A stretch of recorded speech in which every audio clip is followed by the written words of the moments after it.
staircase was placed on one side to connect the two floors. The successive phases of work have given to the building the look you see. The earthquake action was simulated through the excitations produced by one mechanical exciter able to generate horizontal thrusts with variable frequency and magnitude.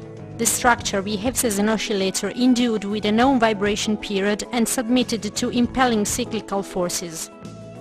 3 series of tests were carried out on the prototype, each series with a duration notably longer than a normal seismic event. For the first series of tests, the mechanical exciter was placed on a level with the first floor, where it was concentrated most of the seismic load, giving to the structure a maximum acceleration of 5 meters by square seconds and transmitting a maximum load of approximately 2000 decanewton, which is the ultimate load reachable by the machine, for a duration of 80 seconds and ranging with continuity on the whole frequency spectrum up to the maximum frequency reached, result to be equal to 21 Hz.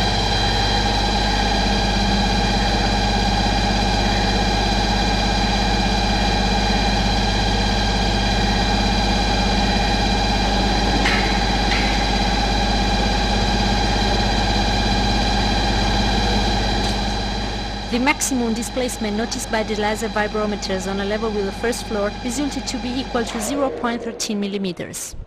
For the second series of tests, the mechanical exciter was placed on the covering floor on level with the roof ridge. Considering the static scheme of the building, which behaves as a shelf, such a position corresponds to one able to produce the greatest dynamic effects, with a maximum load of 2000 decanewton.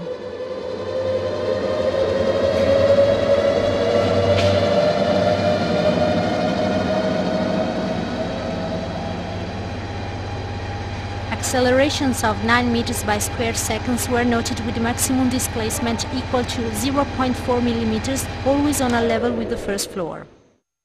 In order to test the prototype under the most severe conditions, it was decided to carry out the third series of tests with the mechanical exciter placed on a level with the eaves, on the side adjacent to the staircase. Indeed, the structure, because of the presence of the staircase, shows an asymmetrical configuration that, submitted to the horizontal actions, generates some twisting stresses.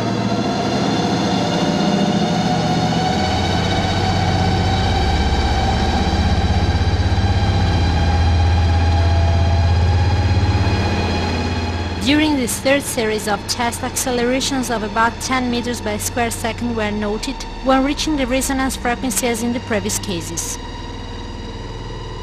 The maximum displacement noted on a level with the first floor were about of 0.3 mm. Considering the weight of the building equal to 170 kN and the weight of the global seismic loads, it can be gathered that the force through which the structure was stressed was higher than one expected from a seismic event of the first category, which is the strongest force provided for by the Italian seismic sector rules. As you can see, the M2 building did not endure any sort of damage. The results of the course undertaken by M2 since a long time